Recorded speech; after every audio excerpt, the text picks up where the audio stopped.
Welcome back to Proud Masculine. I'm Joe. And today's video is going to be another viewer request by Inserter 400. And he asks, can you answer why some can't let go, can't get past wanting their ex? Yes, I can. But first, I'd like to thank you for participating.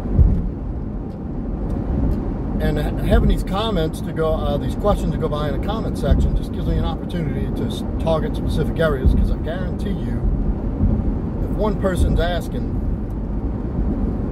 there's thousands of other people thinking of going through it, you know, that may pass through the channel.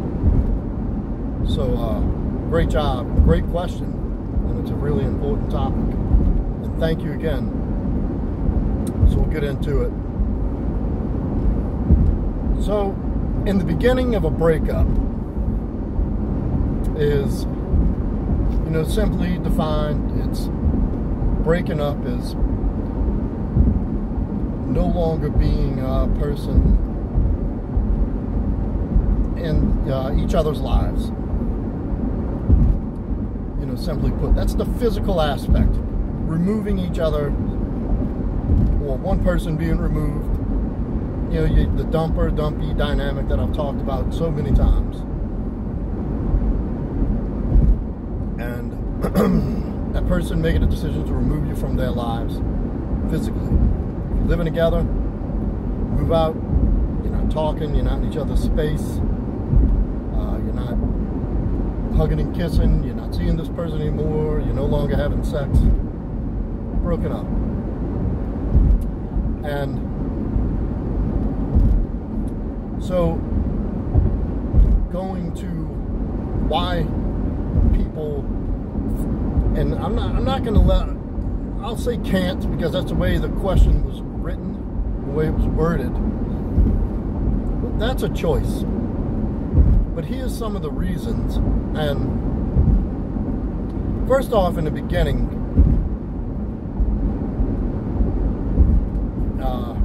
especially if you were the dumpy, it's not abnormal to desire and long for the dumper, for your ex. That's not abnormal at all. As a matter of fact, that's a perfectly natural reaction to having someone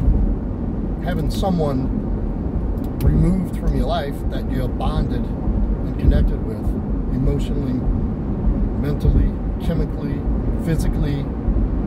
This is a person you've been spending a large majority of your time. You share your life with them. They've become a part of your daily routine. It's like they've become a habit. And like any habit, there are, you know, attachments and patterns that are formed through that habit.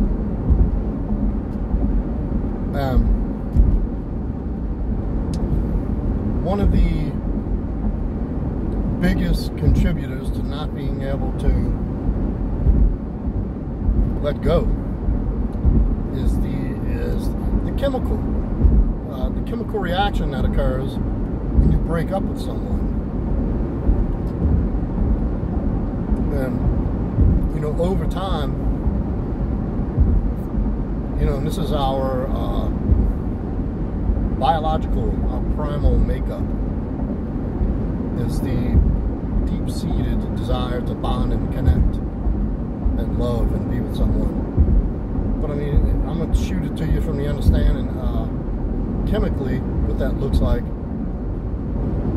We're designed to do that, to bond, to pair bond, to bond as a pair, to play a role and serve in each other's lives. And that, so essentially what happens is, it's like an addict going through withdrawals. They've scanned the brain, and someone who is withdrawn from heroin, and they compared it side by side with a CAT scan, a brain scan of someone who was going through a breakup, heartbroken. They call it heartbroken because you feel a lot of that sorrow and hurt and angst right here in your heart center. And what it is essentially those feel-good chemicals that you get that are maintained. In the beginning, it's very high, and it's these chemical dumps of serotonin, vasopressin, all the happy stuff. That's what causes two people to emotionally bond, a pair bond. It's that euphoric puppy love, the honeymoon feeling. And you still get, like in a relationship that's relatively healthy, you can have an even keel amount of that with spikes of that throughout the length of the relationship. When broken up, and especially having been on the receiving end of that, on the shit end of that stick, those chemicals are now, it's just an abrupt stop. Which, you take away these feel-good chemicals that contribute to feeling loved, secure, relaxed at times. All that's gone. So what you're left with is insecurity, anxiety,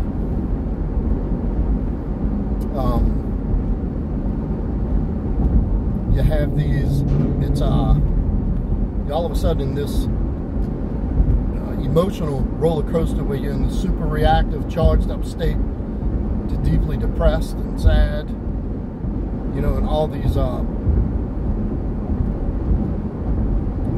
receptors and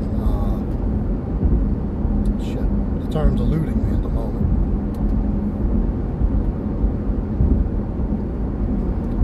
All these receptors and everything's fried. You have been abruptly cut off from your dose of feel-good. And so here's where the not letting go part comes in. This is the beginning and it's normal. It fucking hurts. Can't eat, can't sleep, or you're overeating and you can't get out of bed. It's you can't string two thoughts together without ruminating on what you did wrong and what you could have done better, and all the good things about this person are flooding your psyche. And no matter how hard you try, you don't have a moment where they're not in your mind. And that's about a normal, healthy person with zero past trauma or zero issues. It's about an 8-week process before you start experiencing some relief. And those 8 weeks feel like 20 fucking years. I was having a conversation with somebody about this the other day, a client actually, how when you're dumped and you're longing for this person, like it takes forever just for a day to go by. And he had broken up with someone and 2 months had passed, and he couldn't believe like how it seemed like a blink of an eye. It's about perception. And so you're going through this and you're suffering from severe separation anxiety. This love, this bond, all these feel-good chemicals have been absolutely just shut down immediately without you even wanting that. There was a unilateral decision made that this person's removing you from their lives.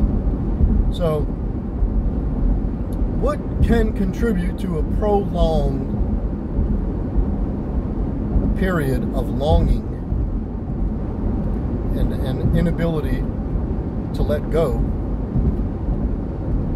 And some of these feelings come up, and these thoughts of, I'm never going to find somebody like that again. They're the best thing ever. Your self-esteem's in the fucking trash, at the bottom of the trash. So you're not thinking that in that moment it doesn't seem remotely possible that you're ever going to meet somebody like that again.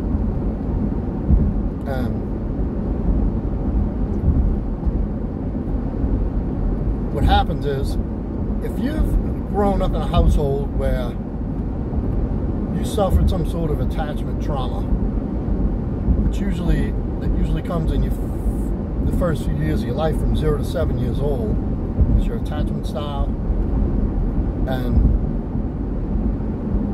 your relationship with love and bonding and what that looks like.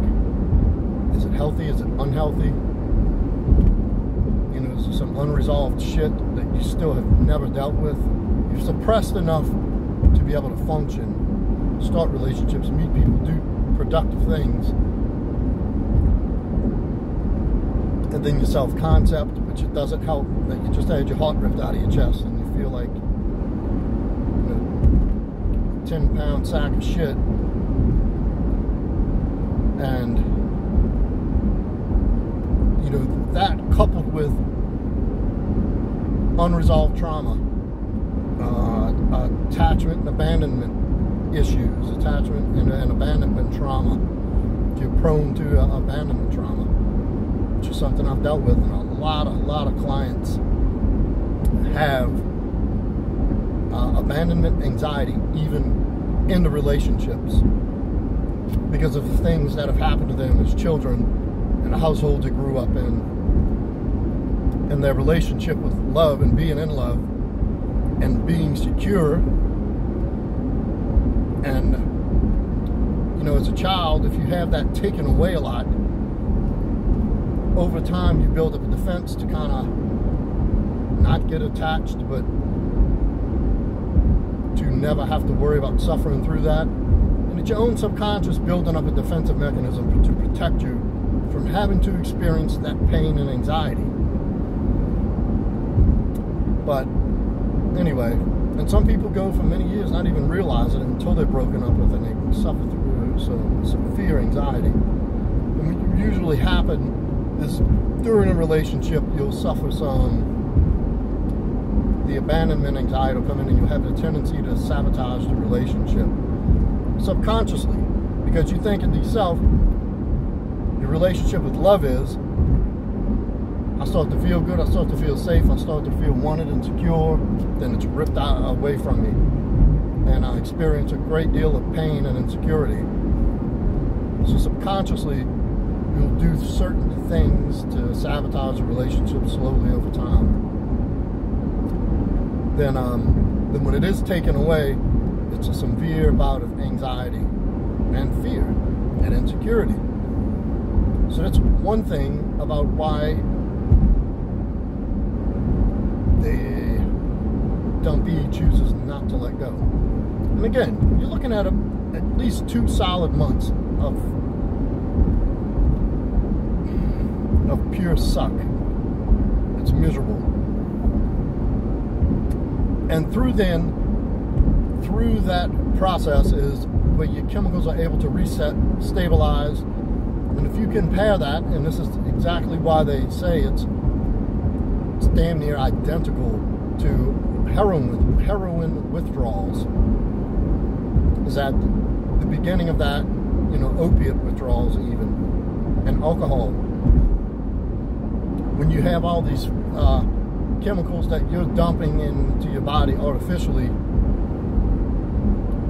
that constantly releases the sense of euphoria. When you shut that external source off, your body has gotten into a relaxed state, and now it depends on the external source to create that chemical, that feel-good sensation.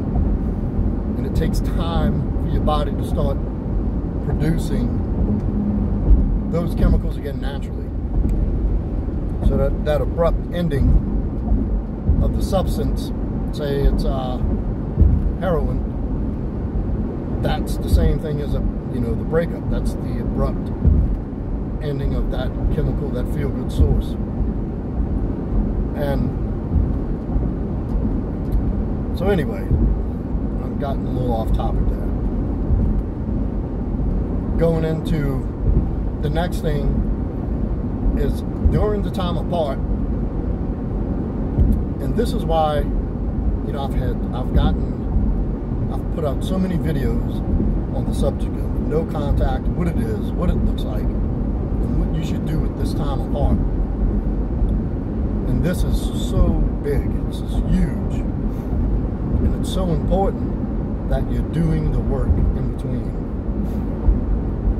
The quicker you are able to accept that the relationship is over and you've given this person the breakup as gracefully as possible, chances are you're not watching this video beforehand, but as gracefully as possible, when you do recognize what has to be done, and you immediately begin the work on yourself. And what this does is, during this time of repair and healing,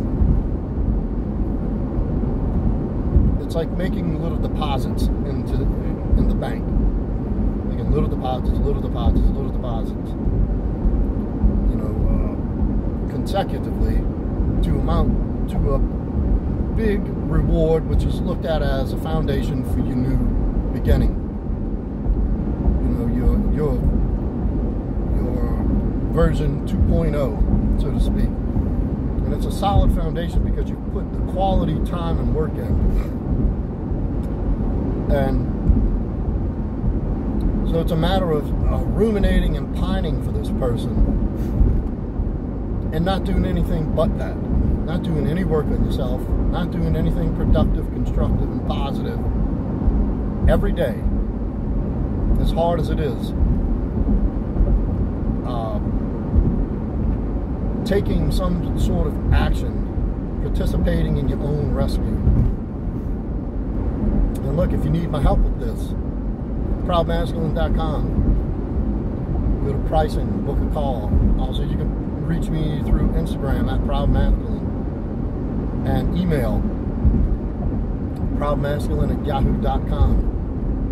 Those are all great places to reach me. And I'll put in a donation button. So if you found this video or any others useful and helpful, donate to the channel. It only serves to help. And it allows me more time. I get to put that money right back into the channel. It gives me more time to make more content, put videos out, and improve the production quality. And hit like, comment, subscribe, and leave comments, leave questions and topics, feedback, anything in the comment section. And obviously, you see, I will personally address each question. So, and this is why, you know, going back to in the beginning when I said I call it a choice. You have a choice. You can choose to keep ruminating and not do anything, not take any action. Eventually, you'll get some relief. Even enough relief to where you can move on with your life. But you will always have this person stuck in the back of your mind. They will always be stuck there. There'll always be a place for them to exist where you kind of go back and you know, experience nostalgia thinking about them. And left unchecked and no work done, there's going to be a time when you get yourself back on your feet and you meet somebody else and you get into another relationship. But left unchecked and unresolved, the pattern will repeat itself. I've seen it so often, so many times, and I've been through this. And this is why I tell you, my stuff is battlefield tested through my own experience, through clients, helping many men with this. And this is not something that is theory. Any content I cover in my videos that I put out there for people to listen to and learn and help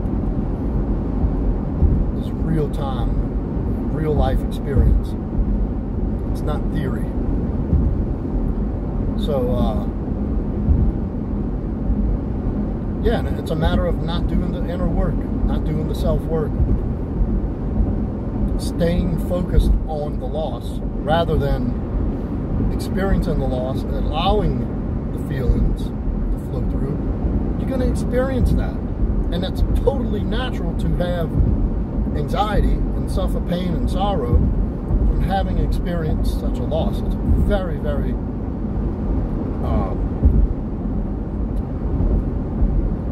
short-term acute traumatic experience. It would be abnormal if you was like, oh well, fuck it. Then that would mean, you know, the person really never meant that much to you, and obviously would give it two shits, and you wouldn't be wanting them back.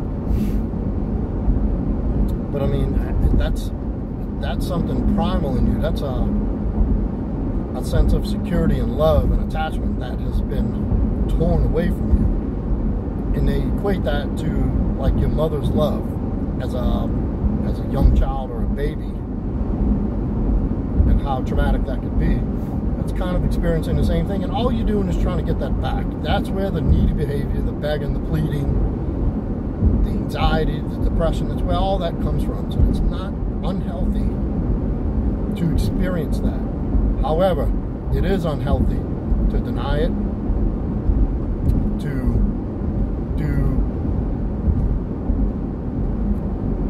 cause yourself harm by trying to mask and cover up. Like people talk about going out and banging a bunch of other people, and drugs and drinking and bad eating just to get those little dopamine hits. And, you know, just essentially treat yourself like shit to mask the pain, which could lead to so many other bad things. That's another topic. However, allowing yourself to experience it for a certain amount of time, and the next step of moving forward and being able to let go is conscious decision making and action. But it's not something that helps. Now, there are certain meditations you can do to experience some relief, gain some clarity, gain some inner peace for intervals of time. But none of this is for the immediate gratification. This is all stuff that's going to come down the line, bigger picture thinking. So, in short, the inability to let go can be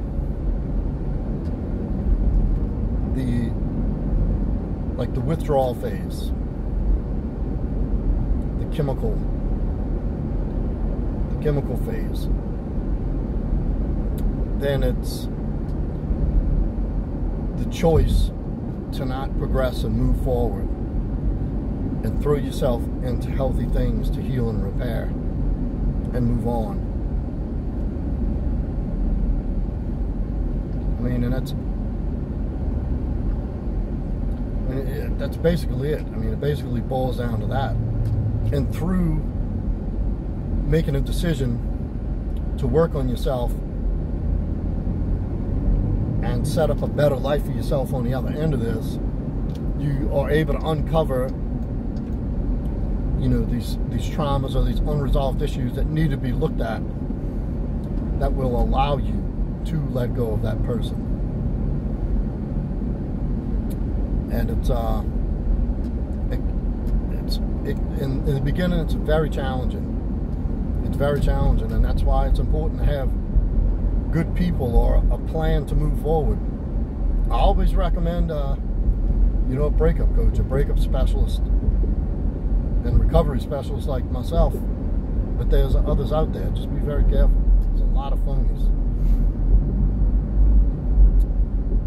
To guide you through that process, to expedite that process.